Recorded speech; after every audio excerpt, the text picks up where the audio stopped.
Hey friends, welcome back to the Journal Feed. My name is Nick Zelt, and this is where we spoon feed you the latest and greatest literature of emergency medicine. We just want to make keeping up on the literature easy, and to do that, we spoon feed it to you. Now, if you're hearing this right now, then you are not currently a Journal Feed subscriber, and so you're not receiving the full podcast. There is more podcast than just this. If you would like to get access to both the full podcast and the blog, then you'll have to become a member. All the details for that are at journalfeed.org. Now, this is the audio version of the past week summaries, which were brought to you by our authors, Jason Lesnick, Millie Cassé, Chris Thome, Doug Wallace, and of course, Clay Smith.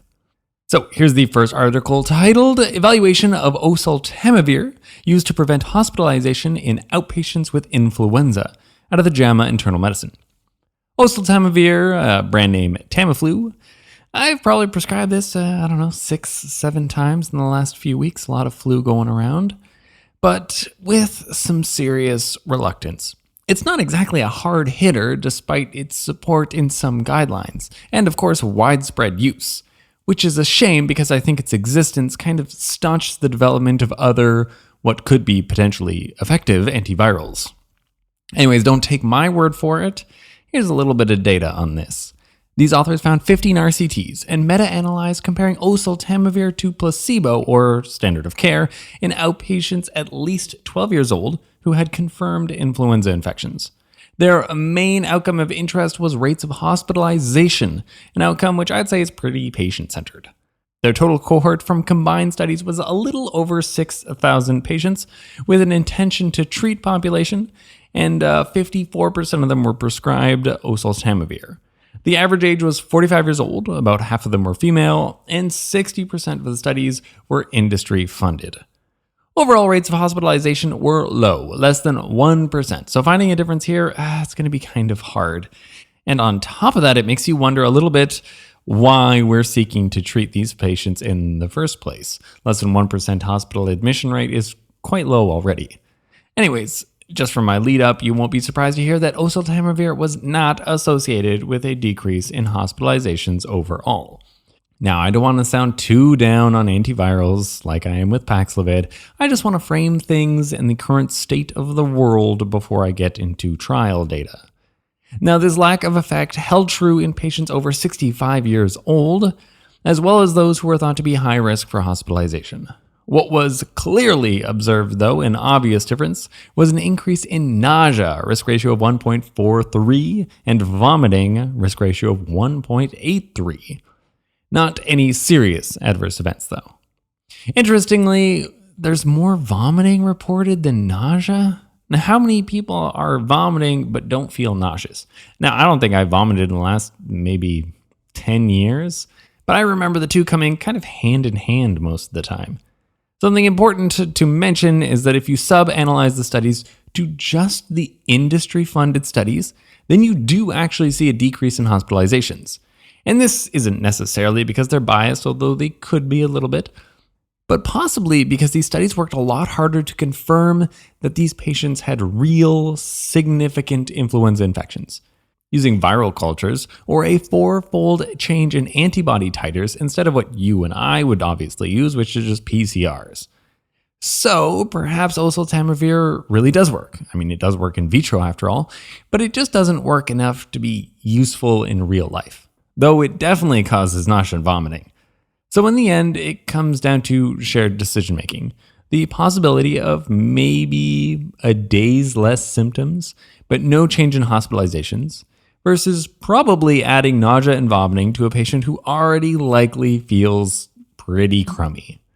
There are still other high-risk populations for which it is recommended in the guidelines that you give oseltamivir, and those ones were not covered in this study, like pregnant patients and those under 2 years old. In a spoonful, this systematic review and meta-analysis concluded with moderate certainty evidence that oseltamivir has little to no effect on hospitalizations when treating outpatients, but does increase the rates of nausea and vomiting. And then the second article, titled Vacation Days Taken, Work During Vacation, and Burnout Among U.S. Physicians, out of the JAMA Network Open. Now, I'm really early in my medical career. Heck, I haven't even started practicing yet, still a resident. But I've already seen people around me burn out. More data on solutions seems like a nice idea. Now, frankly, the simplest solution would just be to take more vacations. I like that as a solution. Take a break from the EHR, unwind a little bit. Heck, sounds a lot easier than actually trying to fix the healthcare system. But would that even work? Would taking more vacations move the needle?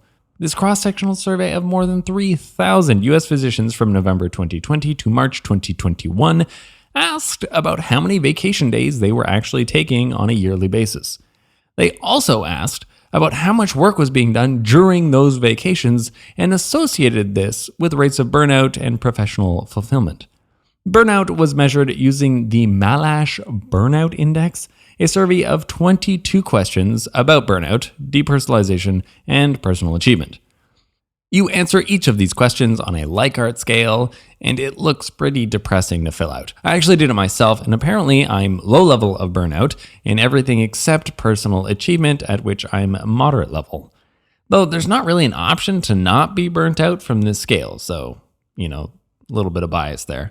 Now, about 50% of physicians surveyed took less than 2 weeks of vacation per year. That's it. 20% took 5 days or less. Oy, that's depressing. 70% performed patient care-related tasks while on vacation. They kept working on vacation, with 30% of them spending more than 30 minutes per day still while on vacation doing patient-related tasks. EM physicians had the lowest rate of taking more than 3 weeks of vacation per year, only 24% of us. We were also most likely to take less than 6 days of vacation, less than a week of vacation per year. But we are the least likely to do patient-based work on vacation, which makes sense. We don't really have our own patients. Also, if you're a stereotypical ER doc, then, it's hard to do patient work while trekking through the mountains on your mountain bike, so there's that too. All that together to say that spending more than 30 minutes per day on patient work while on holidays was associated with higher rates of burnout, while taking more than 3 weeks vacation seems to be protective. I'm terrible at taking vacation myself, but let this paper serve as a reminder to you. The types of people that take more vacation might have less burnout. So be the type of person that takes their vacations. Hard to say that the vacation itself was what was making the difference, and I don't really want to see a study that randomizes people to getting and not getting their vacations, so this might be the closest thing we get. In a spoonful, this survey of U.S. physicians found that taking more than 3 weeks of vacation per year was associated with lower rates of burnout, while spending 30 minutes or more per day on vacation on patient-related work was associated with increased rates of burnout. Okay, that's all the stuff we're covering from this week. What did we learn today? Well, from the first article, we had a meta-analysis of Oseltamivir, which showed no significant benefit by way of changing rates of hospitalization. But you can count on it to probably cause a fair amount of nausea and vomiting.